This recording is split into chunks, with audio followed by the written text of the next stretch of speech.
So when last we left, we were in the midst of a really interesting conversation, which I had to shut down because he had to go to break, but now we're back.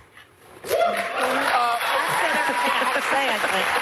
I think Megyn was making the point about Chelsea Clinton being a surrogate. You've been your father's surrogate at times. Were there any topics that you felt would be off limits? No. Yeah. When you're in, and nothing is off limits. That's how it works. Right. You get to be a child. How about on this show? Right about here.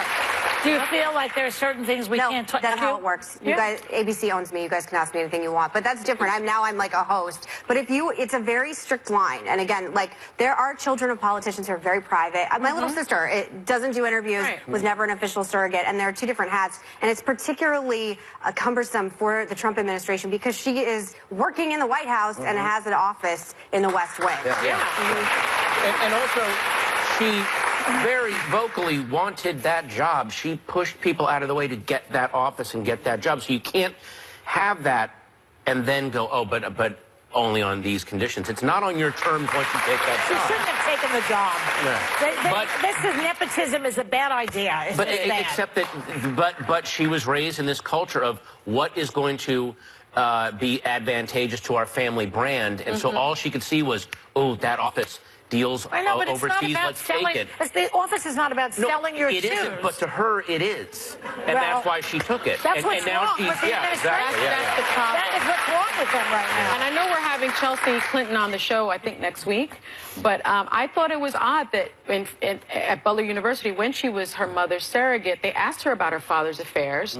And she said, I do not think that is any of your business. And I thought to myself when that happened, which is, I think, one of the points you were making, you've made it everyone's business because you're stumping for your mom. So you kind of you can't have it both made ways. it everyone's business. Well, there's that.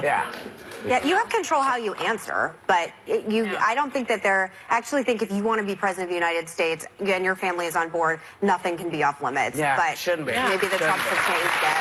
Wait a minute. Sorry. I just realized something else. That answer that she gave, it wasn't just an answer to that reporter. It was an example to any other reporter. Yes. That it was like this, hey, by the way, keep this in mind. That's This why, is how I'm going to react. that's why I didn't like the way she spoke to that reporter. That's an inappropriate question. He's a reporter. It's his job. Well, and now for something really different. We've been highlighting women on our Black History Month FYIs, but today I want to celebrate one of history's most remarkable men, Joseph Bologna Chevalier de Saint-Georges. Oh, that was good, woman. Yes. He was born the son of a slave and a white plantation owner in 1745. He was the best fencer in France by 20, and by 1775, a celebrated violin virtuoso, conductor, and composer referred to as the Black Mozart. He was also the first black colonel in the French army, and there's a wonderful book for your kids to learn more about this genius called The Other Mozart. And if it interests you, you can download his music because his compositions are there, and it's quite fabulous. So his mother owned the plantation and his father was the slave, yes? I think that's what you said. That part's interesting. I don't know. Either Somebody way, was a slave. One was a plantation. And somebody owned the plantation. Father was a plantation owner, and the mother was a slave. But it's a terrific story, and one that we don't know anything about because we never know about classical composers of color for the 1700s. Really? Did he give concerts? Yes, he did. Wow. Yes, he did. And as I said, you can download his music. So again, here we're making yet another turn. In the wake of this tragic, insane school shooting in Florida, everyone's wondering what could have been done differently. And the White House resident has an idea of, how he would have handled things. Take a look. I really believe, you don't know until you test it, but I think I really believe I'd run in there even if I didn't have a weapon. And I think most of the people in this room would have done that too, because I know most of you. Well, so People in the audience are giggling. I know they're. Because how did that room not burst into laughter when he was saying that? I think they were like this. It's uncomfortable. unbelievable. Oh, yeah, they were. I think everyone's mouth was hanging open. Yeah. It's like, seriously? This is what we're talking about in here? You would have rushed in there? Yeah.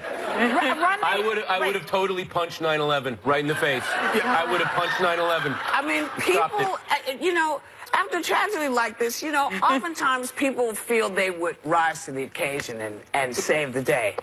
But really, does anyone know how they'd react in the situation? Can I show you a tape of Run the Eagle tape? And this is how Donald Trump reacted one time when he was doing a Time magazine cover. You don't have the aspirin over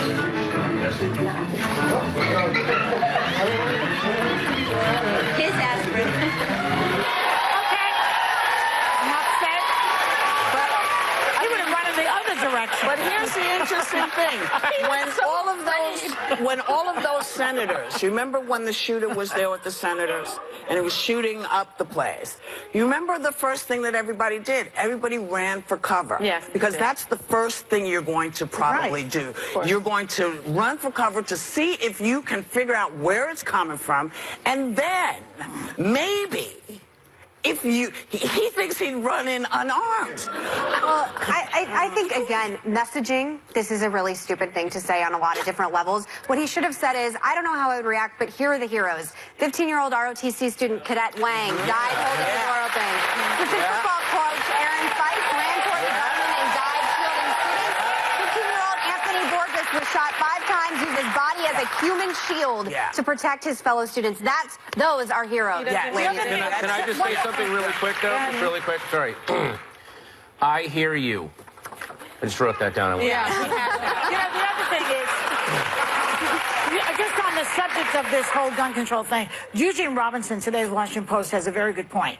They're talking about arming the teachers. We know that's never going to happen. This is just a distraction to keep people off of the gun control topic until it all blows over and everybody forgets about it. And watch out for that. And We're gonna no. Yeah, I hear it. We're gonna okay. We'll be right back.